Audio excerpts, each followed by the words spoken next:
first exhibition about Rastafari liberty took place in 2007. It was hosted by the Smithsonian Institute. Its curator were Dr. Jakes Omiak.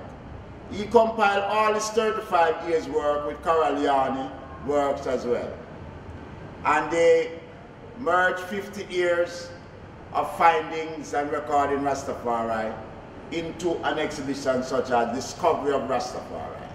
Discovery of Rastafari went on for 5 years.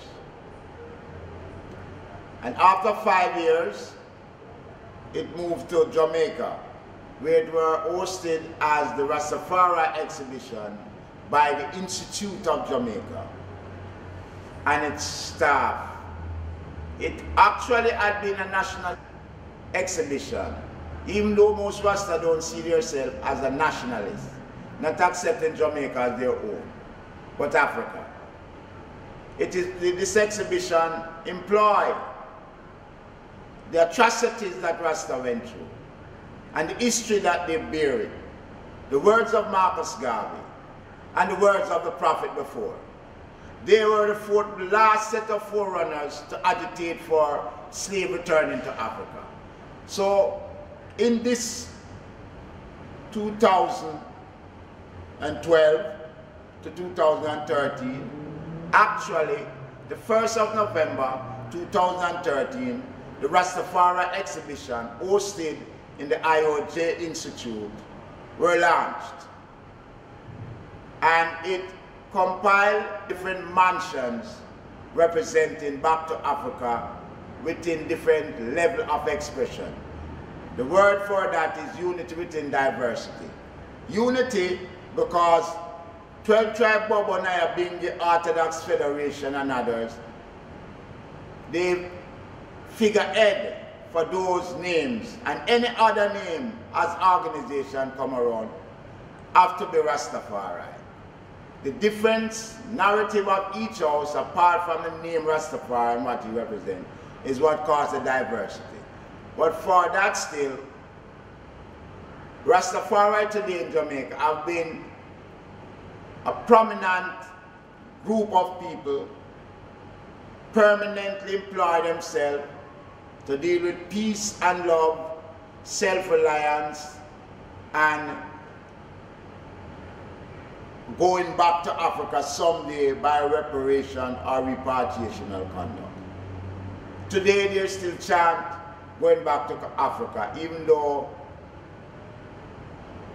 a lot of attempt was made for that exodus and still is inquiring to be given to them by government.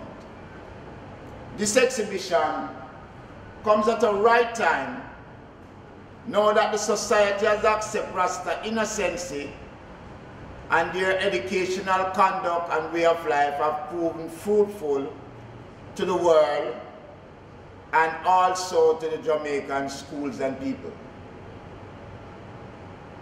This exhibition is an ultimatum, it is a milestone achieved, because nowhere in history, 30 years ago or 40 years ago, would society accommodate such an event as an Rastafari exhibition. But for what Rastafari had represent today, including Bob Marley as a musician and others that follows him with positive intention about life and positive voice about Africa and the way of life of Africa, and positive sound about atrocities against people who is poor and black according to the system. Today Rastas proven themselves to be a worthwhile figure. Their way of life, the words that they use, peace and love, and the action towards it, their way of eating and drinking, their clothing and all of that became a part of the world today and as adopted by Jamaica in this time. Today Rasta have been a symbol of Jamaica, even though not accepting their nationality of Jamaica, wanting to go back to Africa, repatriation or reparation. This exhibition also provides for the people and the youths of Jamaica how they could study some of what Rastafari used to survive up till when the society decide that they are acceptable and to be patterned after in some way for health and resilience in the sense of atrocities and hardships. And representing the vanguard for black people, reality, justice and rights that they are so longly waiting on.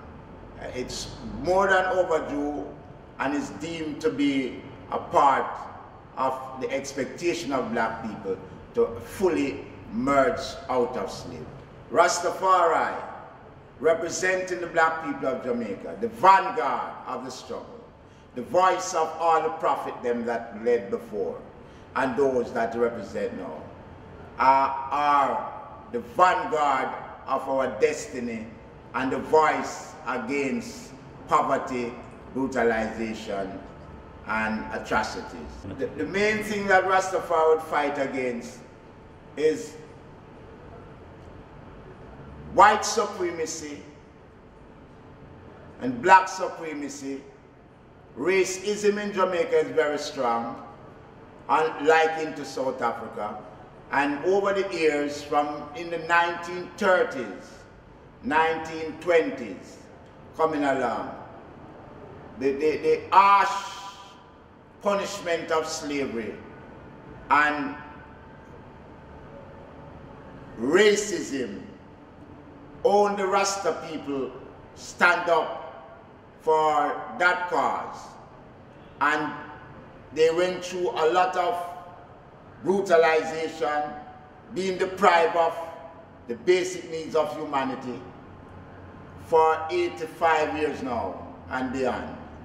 And today, it is privileged that racism, even though it's still here with us, has opened some of their doors to accommodate the Rastafari voice, their liberty, and their expectation.